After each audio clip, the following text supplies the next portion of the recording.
Welcome back. We are here now with Ms. Trish Heichel. She was a founding member of the Community Foundation of the Low Country. Thank you for being with us. How are you? Thank you for having us. I appreciate it. So for anybody that doesn't know what the Community Foundation of Low Country is, tell us quickly just kind of your little bubble of what you do. Little bubble. It's a great, we're 21 years old as of September. I came in at the very beginning, which was a wonderful time, and we received money through the sale of the hospital. And that's, people always ask, where did you start with your money?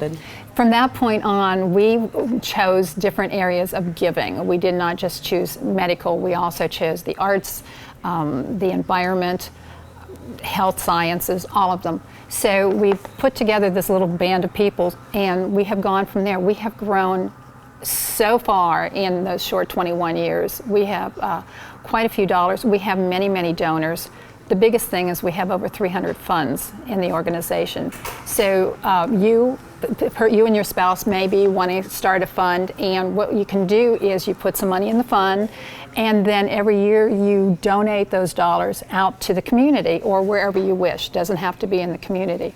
There are other areas of doing this too, but the foundation has grown in the sense that we help as many nonprofits as we can every year by granting them funds to do their job.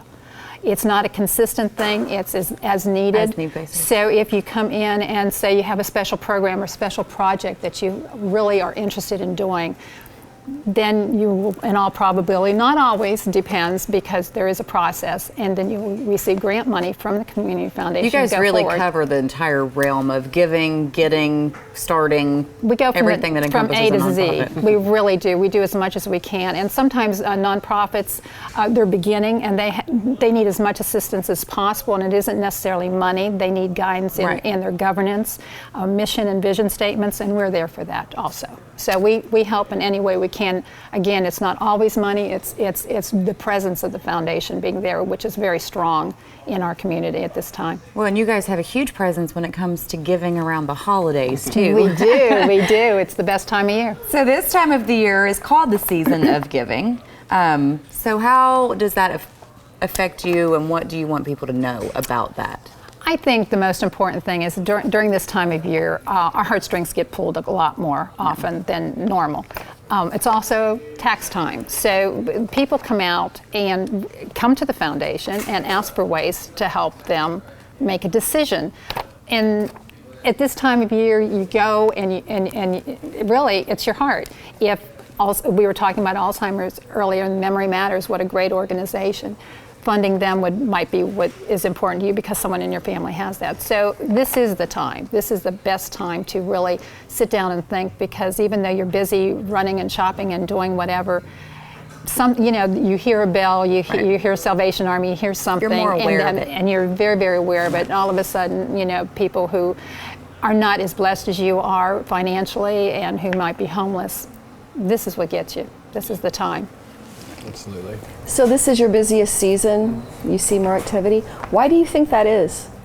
I think it's because this is the season that affects everybody. Everybody's happier usually. Not always, but usually. There are things within yourself that you need to do for others. And sometimes you are so busy with your family and all your exterior things, your work that is going on, that even though you get the letters in the mail, this is the letter that gets you. This is the request that makes a difference.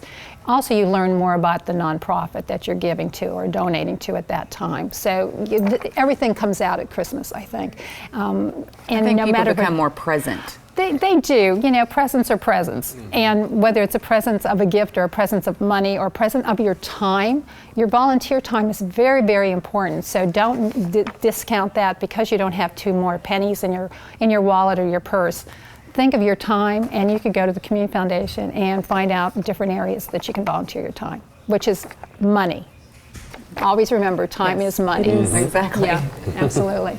Well, and speaking of gifts, there's a selection process that goes on here. So can you tell us a little bit about how do you sort through those requests and determine which charity or charities will use that gift the most effectively? Well, I think for you as a donor, the Gifting Marketplace is a great place to go, and it's an online database for local charities. We have approximately 67 charities right now that are in the marketplace, and we have 47 who are just now getting into it. And what's good about this is all of the nonprofits go into the base, and they put in what they need to put in into the base. So there'll be the financials, their tax returns will be in there, their governance, their mission, their vision statements, also their board members, and as many programs as they wish to put in there that are important or that they would like the community to know about. So you could go into the program, find and put in environment or, excuse me, health sciences, health services, the arts, and you just plug that into it, and those those nonprofits will come out, and you could take a look at them and see if they're worthy of your dollars. So you need to go into that and see that. Makes the whole giving process a little easier. It's a lot easier because, excuse me, sometimes people don't want to talk to people about their opportunity to give.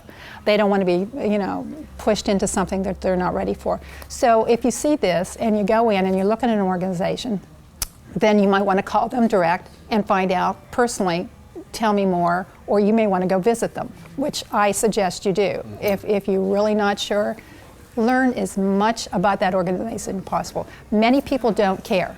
It's just, oh, this is Memory Matters, this is the Arts Center, this is whomever, and we will give to it. But a lot more people don't want to go that way. Yeah, and really quickly, for those of us, for those people who may want to contribute to a local nonprofit but may not have the financial means to do so, is there something else they can do? Absolutely. They could also, there's another database called the Low Country Volunteer Connections, Low Country Volunteer Connections. I always want to say something else. And again, you go into the database, and nonprofits put their own information in there, and you could go in and just say, you only have time. Right. You don't have any money. And you go in and just say, I could give 2 hours a week. I could give an hour. I could give, maybe I can't leave my house and I want to do this. So you can look into it and see what's available out there to all the nonprofits and plug into that, and they will contact you and work with you. And is that all that information also on the Community Foundation Low Country website? It is www.cf-lowcountry.org. All right. Well, Trish, thank you very much for joining us today and for all that you do for our community. Enjoy. And thank you for watching 843 TV, where communities come to speak.